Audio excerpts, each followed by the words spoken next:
Dear students, इसलिए पिछले lecture में हमने स्पेक्ट्रोस्कोपी के बारे में बेसिक चर्चा की थी। हमने देखा था कि स्पेक्ट्रोस्कोपी वास्तव में क्या होती है। साथ ही हमने स्पेक्ट्रोस्कोपी के साथ एक और टेक्निक स्पेक्ट्रोमीट्री के बारे में भी बेसिक चर्चा की थी। उसके बाद हमने इलेक्ट्रोमैग्नेटिक रेडिएशंस के बारे में कुछ चर्चाएं की, उनकी कुछ प्रॉपर्टीज़ को देखा और यूनिट्स जो थी उनके बारे में हमने चर्चा की।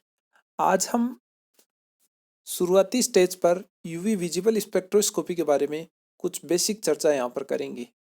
तो सबसे पहले जब यूवी विजिबल स्पेक्ट्रोस्कोपी के यूज की बात आती है तो इसका जो मेन एप्लीकेशन है वो किसी भी गिवन कंपाउंड में कॉन्जुगेशन का डिटर्मिनेशन करने में इसको हम मेनली अप्लाई करते हैं। UV visible spectroscopy mainly conjugation पर बेस्ड स्पेक्ट्रोस्कोपी है। ये हमें कॉन्जुगेशन का ज्ञान कराती है कि गिवन स्पीसीज है उसमें जो कॉन्जुगेशन है उसके बारे में ये हमें बताती है। अब बात आती है यूवी विजिबल जो लाइट है उनकी रेंज क्या है। तो मोटा मोटी हम जो यूवी रीजन और विजिबल रीजन की बात करें एक साथ तो ये 200 से लगभग 800 नैनोमीटर के बीच की रेंज में होती है, जिसमें से 200 से 390 नैनोमीटर यूवी रीजन है और 390 से 780 के आसपास विजिबल रीजन है।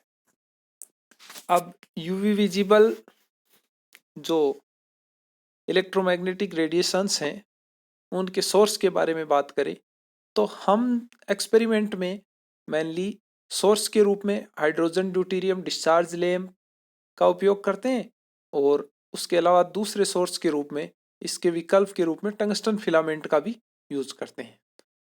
तो सबसे पहले हम बियर लैम्बर्ट लॉ जो है उसके बारे में यहाँ देखेंगे कि बियर लैम्बर्ट लॉ क्या कहता है और इसको हम डेराइव करेंगे यहाँ पर।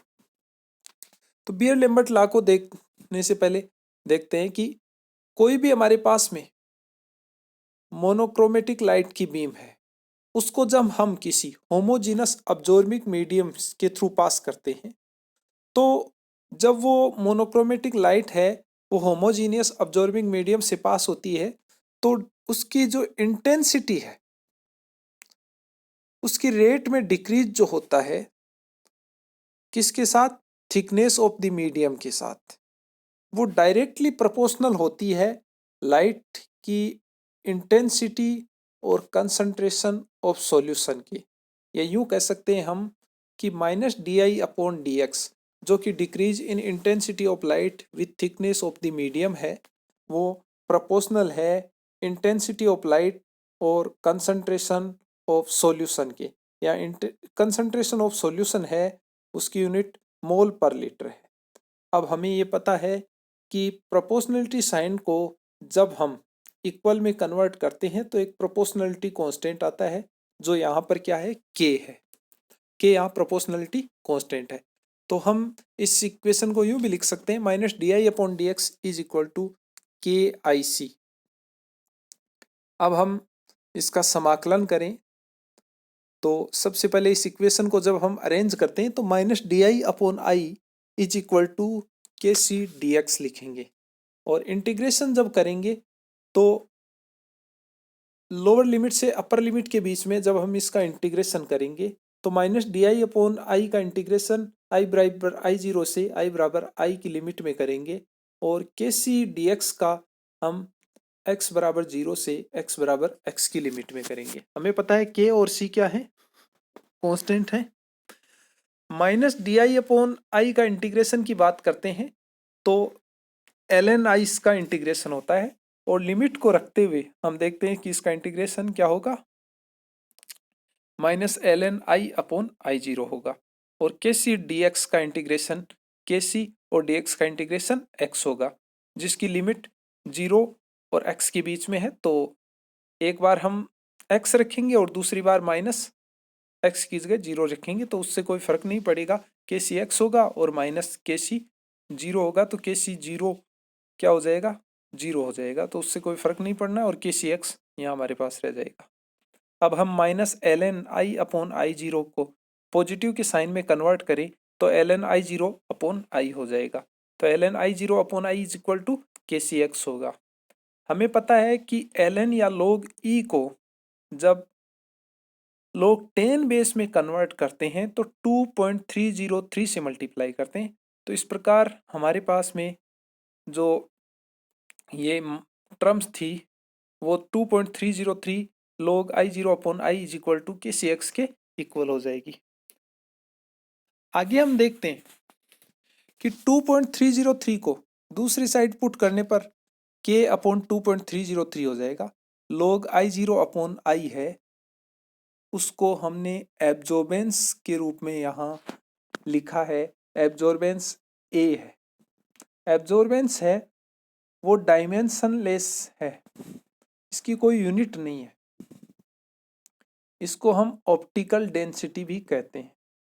और K अपॉन 2.303 है वो एप्सिलॉन के इक्वल है, जहाँ एप्सिलॉन क्या है? मोलर एक्सटेंशन कोएफिशिएंट, जिसकी यूनिट लीटर पर मोल पर सेंटीमीटर है। यूनिट क्या है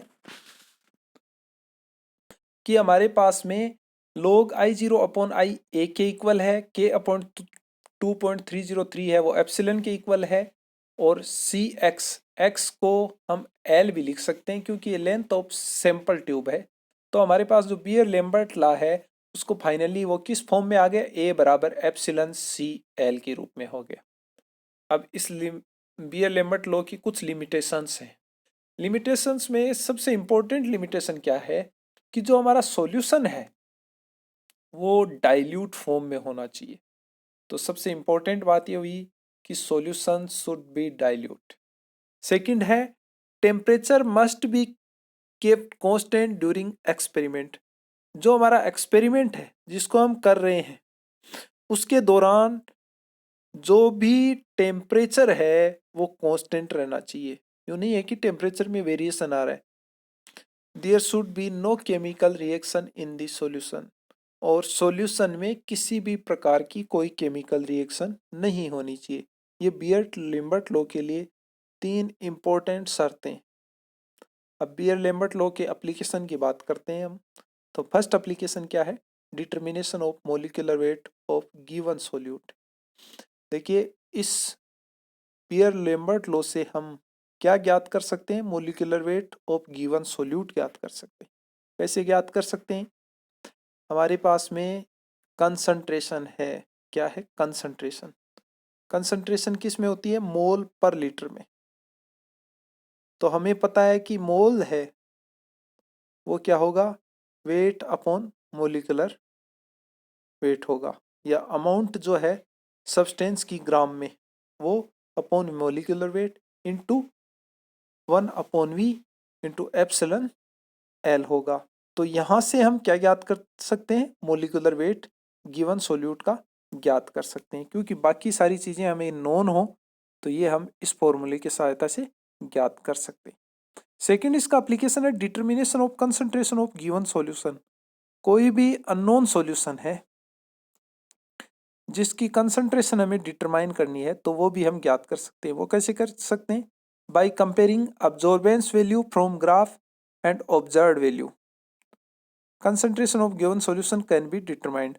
हम उसी सॉल्यूशन की नॉन कंसंट्रेशन के लिए एब्जॉर्बेंस और कंसंट्रेशन के बीच में ग्राफ प्लॉट करते हैं। फिर जो हमारा अननोन सॉल्यूशन है, अननोन सॉल्यूशन की हम एब्जॉर्बेंस देखते हैं और उस एब्जॉर्बेंस को इस ग्राफ के साथ कंपेयर करके हम क्या ज्ञात कर सकते हैं? उससे अननोन सॉल्यूशन की कंसंट्रेशन को ज्ञात कर सकते हैं।